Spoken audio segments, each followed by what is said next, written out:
12장은 세 가지를 강조합니다. 첫째는 하나님과의 바른 관계를 유지하라. 하나님과의 관계를 유지하려면 먼저는 우리 몸을 제물로 바쳐라.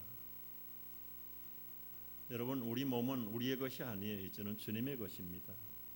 우리가 건강해야 될 이유가 있다면 내 것이기 때문이 아니라 주님의 것이기 때문에, 우리가 이 몸을 깨끗하게 보존해야 될 이유는 내 것이 아니라 주님의 것이기 때문에 깨끗하게 성결하게 보존을 해야 합니다. 두 번째, 하나님을 모시고 사는 성도들은 교회 안에서 교인들과 성도들 사이에 어떻게 관계를 맺어갈 것인가. 우리 지난 시간에 상고했던 말씀이 있어요. 우리 모두에게 각자의 믿음의 분량에 맞는 은사들을 주셨어요. 그 은사들을 다 종합해서 주의 몸된 교회와 성도들을 바로 잘 세우고 주의 몸된 교회를 건강하게 하는 것이 결국은 나를 위한 길이고 주님의 교회를, 성도를 위하는 길이다. 그래서 믿음의 분량에 지나지 않도록, 분수에 지나지 않도록 지혜롭게 열심히 섬기면서 서로 사랑할 것을 말씀해 주었습니다. 이제 오늘 말씀은 교회 밖에 불신자들하고 어떤 관계를 어떻게 맺고 살아야 할 것인가. 우리가 사는 세상은 대부분이 다 불신의 세상입니다. 인구 통계를 봐도 3분의 1은 기독교인이고 3분의 2는 이방 종교 아니면 하나님이 없는 불신자들입니다. 그러니까 이 엄청나게 많은 불신의 세상 속에서 여러분, 사업도 해야 되고 직장 생활도 해야 되고 학교 가서 공부도 해야 되고 심지어는 가족 속에도 믿지 않는 불신자와 함께 한 가족을 이루고 살아야 되는데, 그런 관계 속에서 어떻게 살아야 할 것인가. 그게 오늘 본문의 가르침입니다. 성경에서 세상이라고 말할 때는 여러분, 이 세상은 코스모스를 말하는 게 아닙니다. 하나님을 배반한 사람, 하나님이 없는 사람들의 삶을 세상이라는 단어로 표현합니다. 하나님이 없는 사람들은 누가 다스릴까요? 공중의 권세 잡은 자, 불순종의 아들들, 그리고 마귀의 영이 하나님이 없는 사람들의 모든 인생을 컨트롤해요. 우리도 과거에는 그런 사람들이었어요. 그런데 조건 없는 하나님의 사랑이 특별히 골라내고 빼어내가지고 이제는 하나님의 자녀가 되게 하셨다. 이게 은혜요 복음인 줄 믿으시면 아멘 하십시오. 우리가 전에 다 허물과 죄로 죽었던 사람들이고 공중의 권세 잡은 마귀에게 조종을 받았고 그리고 불순종의 아들들이었습니다. 그러나 이제는 우리 하나님의 조건 없는 긍휼하심을 따라서 우리의 선함을 보지 않아요. 우리는 선한 것이 없는 사람들이에요. 하나님의 자녀라고 인정해 주시고 하늘의 귀한 기업의 상속자로 불러주신 은혜가 얼마나 감사합니까. 이제 이런 입장에서 믿지 않는 불신의 세상에서 그 사람들하고의 관계를 어떻게 맺고 살아야 되는가. 오늘 네 가지 말씀을 나누려고 합니다. 첫째는 이 불신자들은 믿는 자들을 박해해요. 핍박해요. 근데 박해를 받을 때 저주하지 말고 축복하라. 너희를 박해하는 자를 축복하라. 축복하고 저주하지 말라. 세상은 여러분 본능적으로 믿는 사람들을 핍박합니다. 싫어합니다. 박해합니다. 지금 지구촌에 나라가 한 200나라 된다고 그래요. 200나라 중에서 50나라, 주로 힌두권 그리고 모슬림권에 속한 50개 나라는 적극적으로 기독교인들을 핍박합니다. 죽여도 몇백 명이 아니라 몇천 명씩 몇만 명씩 죽입니다. 지금도요. 기독교 역사의 대표적인 핍박은 로마 시대에 있었죠. 콜로세움에 예수 믿는다는 그거 하나 때문에 굶주린 사자들의 밥이 되어, 그게 아주 대표적인 핍박의 첫 번 사건이에요. 한국이 일본의 강점 시대에 일본의 귀신을 섬기지 않는다고 한국의 기독교인들이, 다는 아니지만 많은 기독교인들이 핍박을 당하고 순교를 당하고, 지금도 세계에서 가장 핍박을 많이 하는 나라가 15년 동안, 과거 15년 동안 탑을 달리고 있는 나라가 노스코리아. 수용소에 갇힌 수십만이 대부분이 다 기독교인이라고. 정말 짐승만큼도 못한 대우를 받아가면서도 그들 중에 한 사람도 불평하거나 낙심하는 자들이 없다. 빨리 죽어서 하나님의 나라에 안기기를 소망하면서 강제 노역에 굶주림에 시달리고 있다고 합니다. 여러분, 핍박을 받는 이유를 보면 윤리적으로 봐도 깨끗해요. 안 믿는 사람보다 믿는 사람들이, 기독교인들이 훨씬 깨끗하게 삽니다. 우선 술 많이 안 먹죠. 소수가 먹을런지 모르지만 남들에게 해를 끼치지 않는 담배 안 피죠. 도덕적으로도 윤리적으로 깨끗하게 살려고 하는데 왜 핍박을 받습니까? 법을 안 지킵니까? 이웃에게 선한 봉사와 섬김이 없습니까?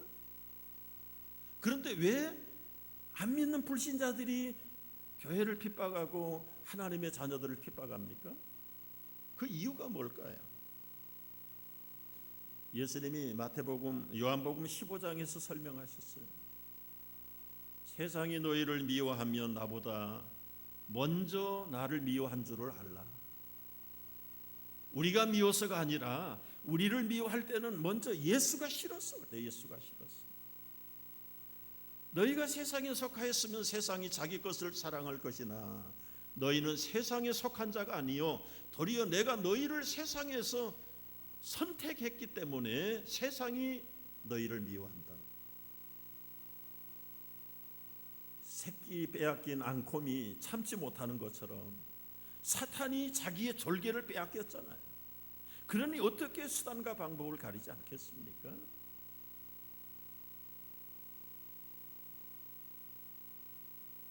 세상에 일어나는 핍박과 환난의 원인을 예수를 싫어하기 때문에, 예수에게 속한 자들은 영적인 본질상 그들은 마귀들의 자녀고 저들을 다스리는 것은 마귀예요. 마귀는 어떻게 하든지 하나님의 자녀들을 못 살게 굴어야 돼. 망하게 만들어야 돼. 유혹해서 미끄러지게 만들어야 돼. 안 되면 강압적으로. 사람이 박해를 당하거나 불이익을 당하면 본능적으로 억울하고, 그리고 무슨 마음이 일어납니까? 보복하고 복수하고 싶은 마음이 있어요. 우리 기독교인이라고 그 마음이 없나요? 당장에 소리 없는 총으로 얼마나 많이 쏩니까? 그런데도 겉으로는 못해. 그러니까 하나님 앞에 엎드려 가지고 기도로 많이 치고 공격을 하지요.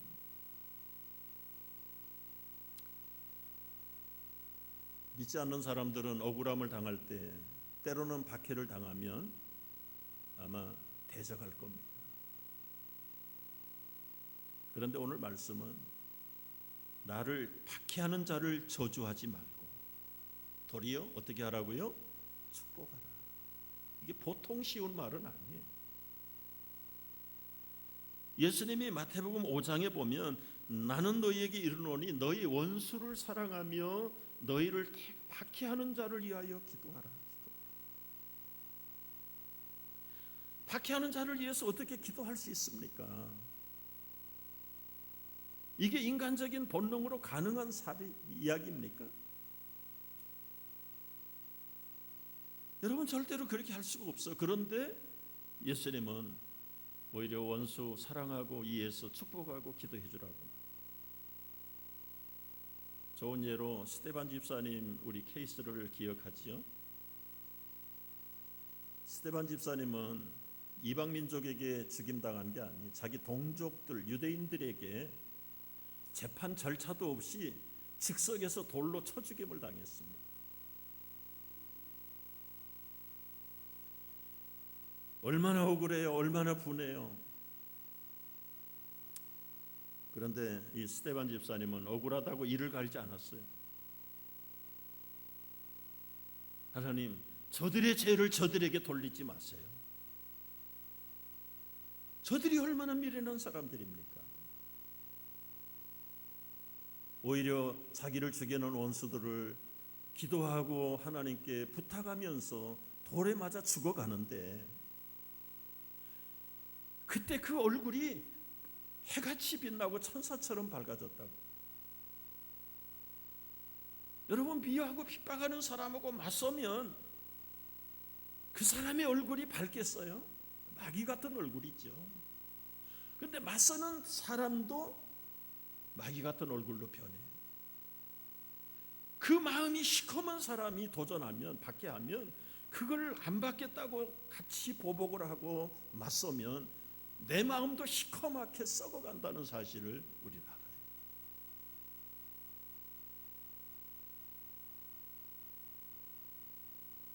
스데반은 오히려 저들을 위해서 기도하고 하나님 앞에 자기의 생명을 맡기매 예수님이 하늘 위에서 서서 자기를 기다리는 모습을 보고 그 얼굴이 천사처럼 빛날 때 그 빛난 스데반의 얼굴을 현장에서 목격했던 사울이라는 젊은 유망한 사람이 그 현장에 있어요.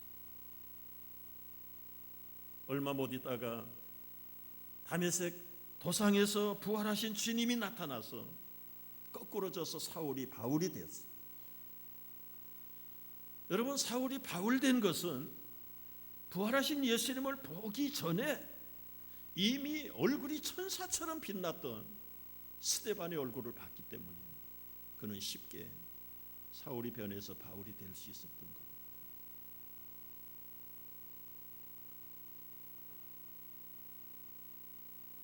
오늘날은 신자 불신자를 가리고 손해를 보지 않으려고 하는 사람들로 가득 차 있어요.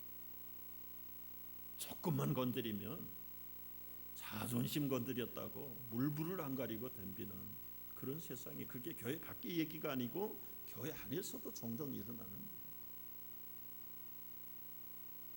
여러분, 오히려 우리를 박해하고 핍박하고 저주하는 자들을 위해서 기도하고 축복하라.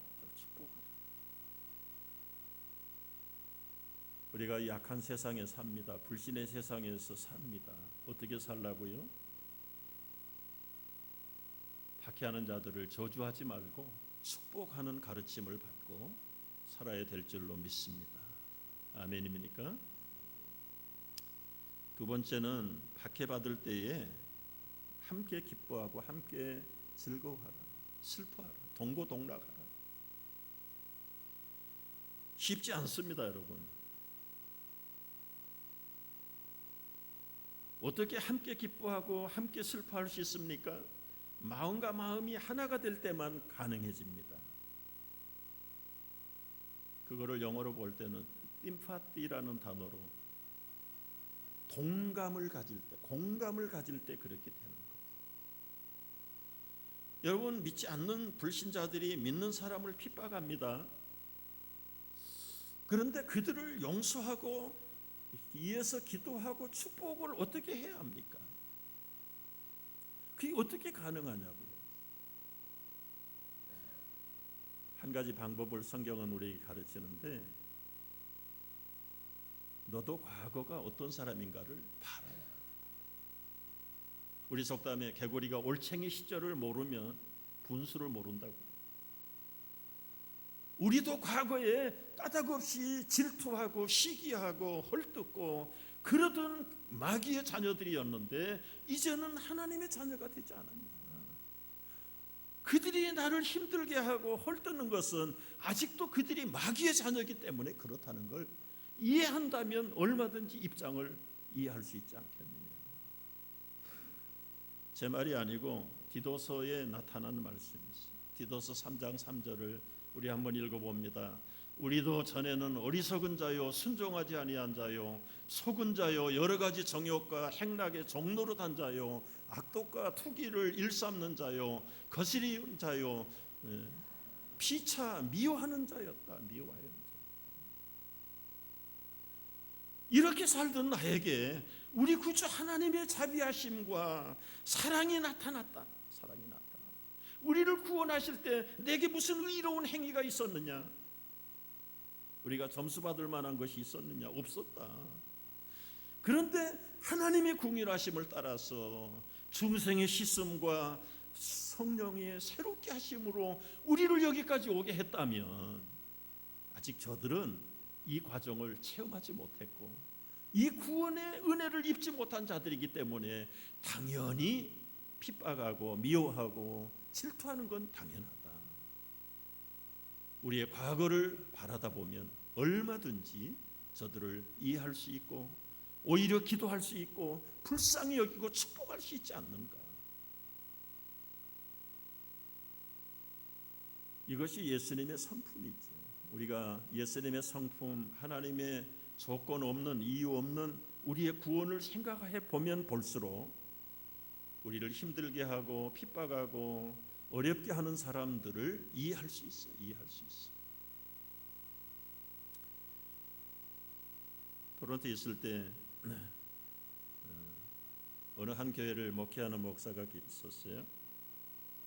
굉장히 고생한다는 소문이 다 이렇게 돌았어요. 그 고생의 이 내용은 뭐냐면 그 교회 재정 장로가 목사에게 줄 체크에다가 사인을 안 했는 거예요. 1년, 2년 가까이 페이첵에다가 사인을 안 해주니까 목사님 사례를 못 받고 있는 거예요. 그 소문이 파다하게 다 퍼졌어요. 어느 모임에 갔더니 목사님하고 마침 옆에 앉아서 같이 식사를 하게 됐어요. 목사님 요즘 고생이 많다면서요. 그랬더니 무슨 얘기하는 줄 알고 벌써 당신이 얘기하는 거야. 괜찮아요 목사님. 저는 이렇게 해도 마땅한 사람입니다. 무슨 말이세요? 내가 과거에 장로 때 꼭 그렇게 했거든요. 그래서 자기가 지금 당하기 때문에 그 장로를 이해할 수 있고 얼마든지 불편하지 않다는 거예요. 야, 참 그런 경험이 없었더라면 얼마나 힘들었을까요?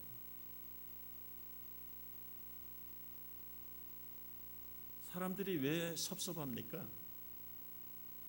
오늘 말씀 보면 너희 마음을 높은 데 두지 말라. 높은 데 두기 때문에 섭섭해요. 기대가 크기 때문에 그 기대에 안 채워지면 다 섭섭한 거죠. 섭섭해요.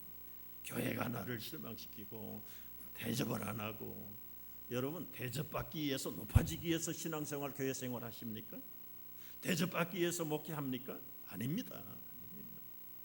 그 마음을 낮추시라고요. 낮추시라고. 뭔데 높임을 받아야 됩니까? 어느 교회들 가보면 세상적으로 유명한 사람들, 그런데 새벽에 나와서 주차장에서 주차 봉사하고 있더라고요. 주방에 가서 접시 닦고 있더라고요. 오히려 내놓을 게 없는 사람들이 자기를 거들먹거리고 높은 채하고 착각이죠. 착각. 여러분 높이 올라가면 올라갈수록 떨어질 때 소리가 더 크고요. 상처가 더 심해요. 낮아지면 아예 기대할 게 없어요. 그렇지 않습니까? 기대를 안 하고 갔는데 뭐가 섭섭해요? 기대하고 갔는데 조금이라도 눈에 거슬리면 섭섭하고.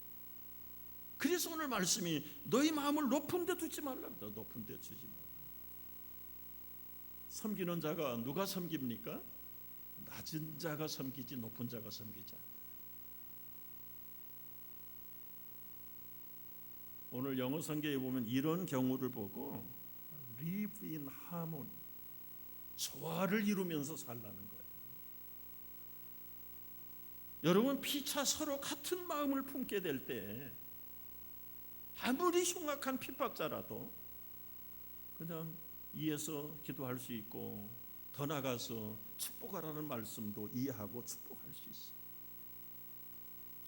이게 이 불신 세상에서 기독교인들이 가지고 살아야 될 마음 자세라고 말합니다. 세 번째는 선으로 악을 이기라고 가르치고 있어요. 다 같이요. 아무에게도 악을 악으로 갚지 말고 모든 사람 앞에서 선한 일을 도모하라. 여러분, 아무리 선한 목적이 있어도 그 선한 목적을 이루기 위해서 방법이 악하면 이 목적도 악해져 버립니다. 예를 들어 볼까요? 여러분, 동네 사는 사람 전도하기를 원해요. 그 선한 목표입니다. 옆집에 사는 사람도 전도하고 싶고. 그런데 크고 작은 시비가 가끔 생겨요. 시비가 생길 때마다 911 걸어가지고 폴리스를 불러오면 어떻게 되는 겁니까? 전도가 되겠어요? 아무리 준법 정신으로 시비를 가린다고 하지만 안 되는 거예요. 목적이 전도하고 그분들을 선하게 주님께로 이끌겠다고 하면 내가 좀 손해를 보는 편이 낫잖아요.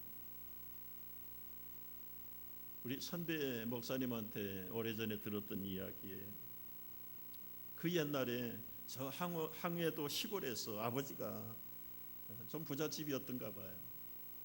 자기에게 금 팔목 시계를 하나 사준 거예요. 노라면 그때는 다 금이라고 그랬죠. 금시계. 얼마나 애지중지하겠어요. 그게 여기 말로 하면 아마 스테이트에 몇 사람 가지고 있지 않는 그럴 때, 그 항해도 시골에서 그 중학생이 시계를 하나 선물을 받았으니 얼마나 귀하게 여겼겠습니까? 그런데 하룻밤 친구들하고 잠을 자고 일어났는데 시계가 없어졌어. 벌컥 천지가 다 뒤집어졌죠. 뭐 이잡듯이 뒤져가지고 결국은 시계를 찾았어. 알고 보니까 자기 집안에 몇 살 많은 사촌 형이 그 시계를 몰래 감춰놓고 찾아냈어. 시계는 찾았습니다. 그런데 평생 그 사촌 형의 마음은 잃어버렸어.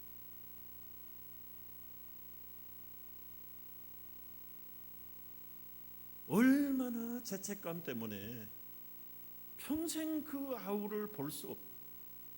언젠가는 화해를 해야지. 지나놓고 보니까 이 팔목 시계 이게 뭐가 그렇게 귀중하냐. 그때 잃어버린 시계를 찾지 말았어야 되는데 시계는 찾았는데 사촌형을 잃어버린 거예요.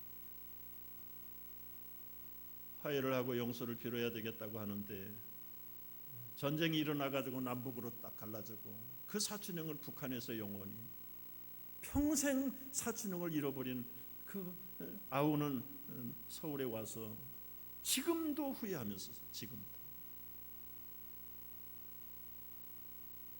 여러분, 당시에는 그것이 이기는 길인 것 같지만 지나놓고 보면 별게 아니잖아요. 별게 아니잖아요. 왜 나는 거기에다가 마음을 쏟고 바보처럼 살았는가? 예수님은 언제나 지금 승리하는 법을 가르치지 않아요. 지금은 손해보고 지금은 핍박을 당하지만 영원히 승리할 수 있는 비결을 가르치신 분이 예수님이세요. 여러분, 뺨 한 대 맞으면 여러분이 반응은 뭘까요?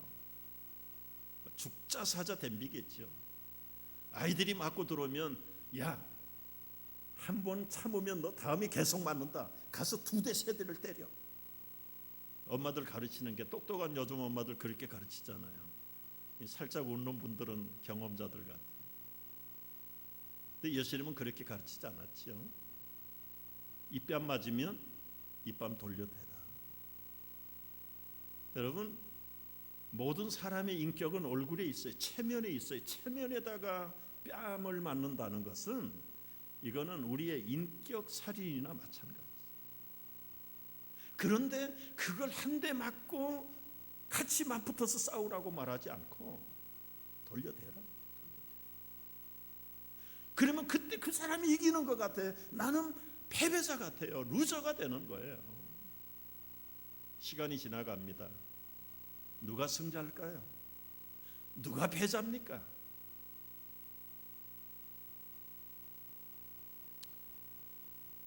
예수님은 먼 훗날을 영원히 부끄럽지 아니하고 승리할 수 있는 비결을 가르쳐 주었어요. 가끔 교인들 가운데 돈 거래를 합니다. 끝이 좋으면 좋은데 떼먹는 교인들이 있어요. 우리 교회는 그게 없기 때문에 내가 지금 당당하게 말해. 몇 년 전에는 말 못했어요. 그런데 한번 생각해 보세요. 돈을 빌려가지고 떼먹는 사람이 승자입니까? 돈을 주고 잊어버리고 편안하게 사는 사람이 승자입니까?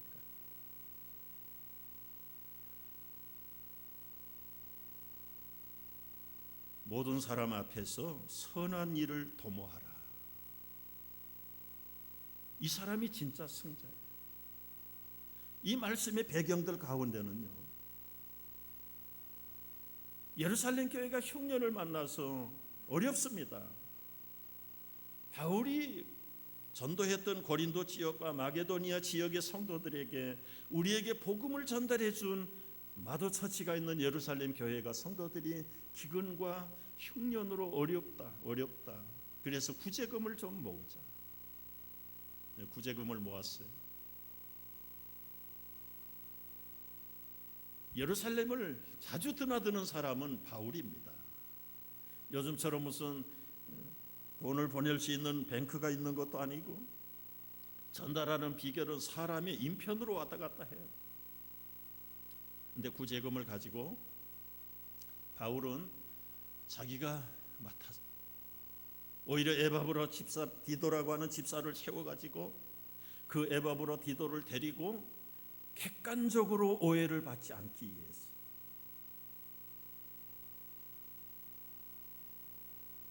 여러분, 이것이 선한 일을 도모하는 방법이에요.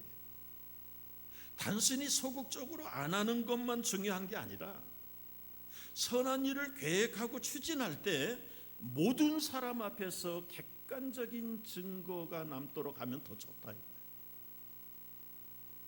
그래서 고린도후서 8장 21절에서는 이렇게 말을 해요. 이는 우리가 주 앞에서뿐만 아니라 사람 앞에서도 선한 일에 조심하려 함이라. 여러분, 특별히 재정과 관련된 일은, 여러분 직장이든 교회든 공금을 만지고 하는 일들은 혼자 있을 때는 절대로 하면 안 돼요. 헌금을 정리하는데 다른 사람 수고하는 것보다 나 혼자 그냥 시간 있을 때 빨리 해주면 좋겠다, 순수한 마음은 좋지요. 그 마음 얼마나 좋아요.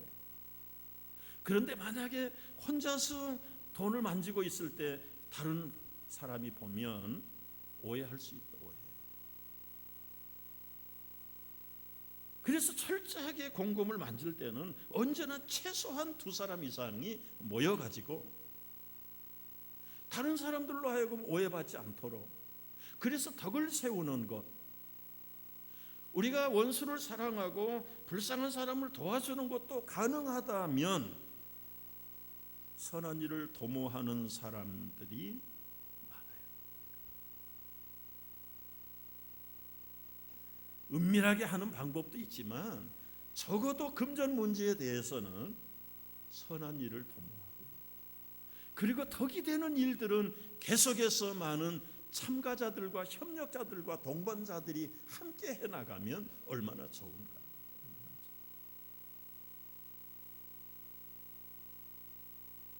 어떤 일을 만날지라도 여러분, 우리는 분명히 알아야 될 것을, 이 선으로 악을 이기는 일, 오해를 받는 일도 만들지 말 것이고, 또 선하지만 악하게 보상을 받는다고 해도 낙심할 필요가 없어요. 왜요? 마지막 4번째는 원수 갚는 일이 주님이 맡으신 일이기 때문에. 오늘 19절 말씀 다 같이 읽어봅니다. 내 사랑하는 자들아, 너희가 친히 원수를 갚지 말고 하나님이 진노하심에 맡기라. 기록되었을 때 원수 갚는 것이 내게 있으니 내가 갚으리라고 주께서 말씀하시니라. 여러분, 살아가면서 섭섭한 일, 억울한 일 안 당한 사람이 누가 있겠어요? 같이 붙어가지고 싸우고 해결하겠다고 하면 똑같은 사람 되고요. 오늘 말씀은 그렇게 하지 말라는 거예요. 하나님께 맡기라. 하나님이 갚아주는 원수가 낫겠어요? 내가 원수 갚는 게 낫겠어요? 그걸 알면서도 우리는 참지 못해가지고 내가 해결하려고 덤벼요. 그렇게 하지 말라고 그랬어요. 하나님께 맡기면 오히려 오늘 말씀 끝에 가보면은 숯불을 그 머리에 쌓아 놓으리라. 여러분, 이글거리는 숯불을 머리에다가 쌓는다는 것은 무슨 말일까요? 문자적으로 보면 과거에는 법 집행을 할 때 눈은 눈대로 이는 이대로 똑같은 레벨에서 손해보상을 갚았잖아요. 여러분, 극형으로 다스리는 사람에게 숯불을 이마에다가 놓는 것은 그 사람 죽이는 거예요. 그러나 우리 예수님이 말씀을 하실 때, 하나님께서 말씀하실 때 그렇게 잔인한 방법으로 원수 갚는 것보다는 그냥 본인이 부끄럽게 생각하다가 속이 달아오를 때 얼마나 부끄러운지 마치 숯불에 머리를 대는 것 같은 부끄러움을 당합니다. 이게 하나님의 방법입니다. 하나님의 방법이에요. 오늘 이야기 하나 마치고 드리려고 하는데, 이 한국 교회에 정말 이 선으로 악을 이긴 대표자들 중에 두 분, 주기철 목사님과 사랑의 원자탄이라는 별명을 가진 손영은 목사님. 손영은 목사님에 대한 이야기를 소개하고 마치겠습니다. 이분은 평생 나환자들을 섬기던 분이었어요.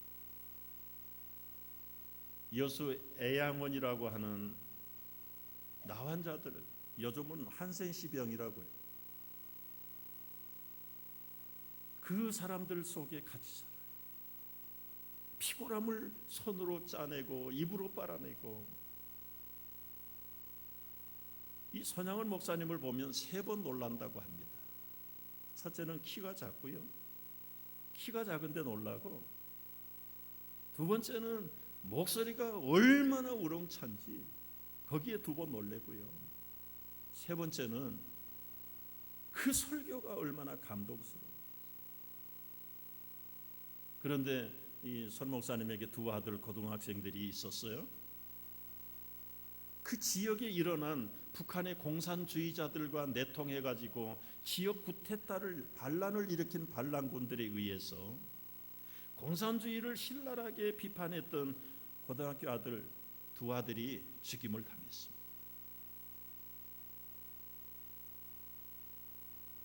계엄군이 들어가서 그 지역을 전부 점령하고 얼마 후에 그 아들을 죽인 주동자 범인을 잡았습니다. 이제는 불러다가 재판하고 총살하는 것밖에 남지 않았습니다. 그때 손양원 목사님이 그 소식을 듣고 달려가서 계엄군 사령관에게 2 아들을 죽인 그 범인을 저에게 맡겨주십시오. 저에게 맡겨주십시오. 기왕에 우리 2 아들은 죽었습니다. 그러나 내가 저 범인을 내 아들 삼아서 2 아들 대신에 잘 기르겠습니다. 너무 간곡하게 부탁하는 바람에 그냥 석방해 줬어요. 그리고 데리고 와서 아들 삼. 많은 사람들이 모여서 2 아들의 장례식을 치릅니다. 그 장례식에서 아버지 손양원은 이런 감사를, 참 그 감사문이 지금도 8대 감사문으로 남아있는데요. 하나님, 보잘것없는 이 가문에서 순교자 자식이 나게 하셨으니 얼마나 감사합니까?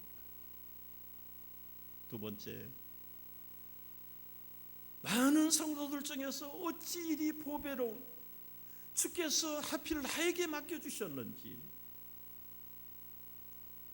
세 번째는 삼남 삼녀 중에서 가장 아름다운 아들 장남 차남을 바치게 된 그 축복을 나에게 주십니까?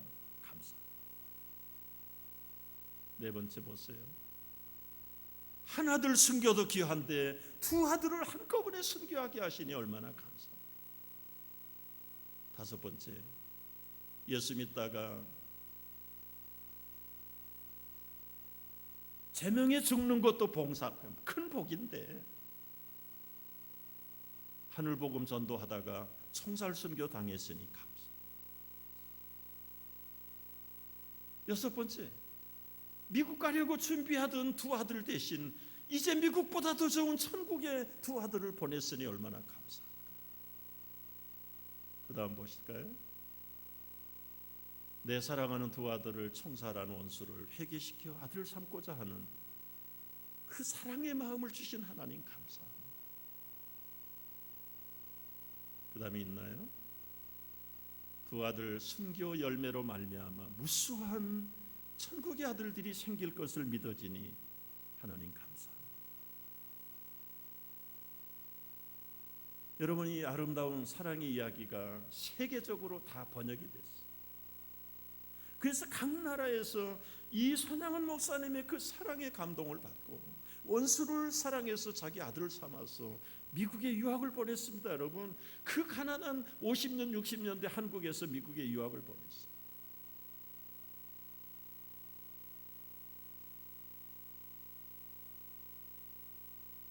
요즘 말로 노벨 평화상을 줬더라면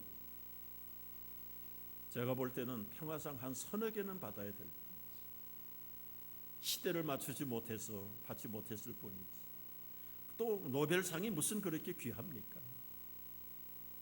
영원히 성도들 앞에서, 하나님 앞에서 그의 아름다운 사랑의 미덕이 각국으로 전파되면서 지금도 무명의 사랑의 원자탄들이 사막에서 터지고 있어요. 여러분, 이런 귀한 믿음의 선배들이 우리 한국의 선배들이에요. 우리가 살아가는 동안, 믿어가는 동안 돌이켜보면 희시한 일을 가지고 거기에 분을 내고 맞서고 자존심 상했다고 같이 해보려고 덤비는 어리석은 우리들의 모습을 좀 뉘우쳐보면서 하나님 우리에게 큰 오늘의 사랑의 원자탄 되게 하시길 주의 이름으로 축복합니다. 기도하겠습니다.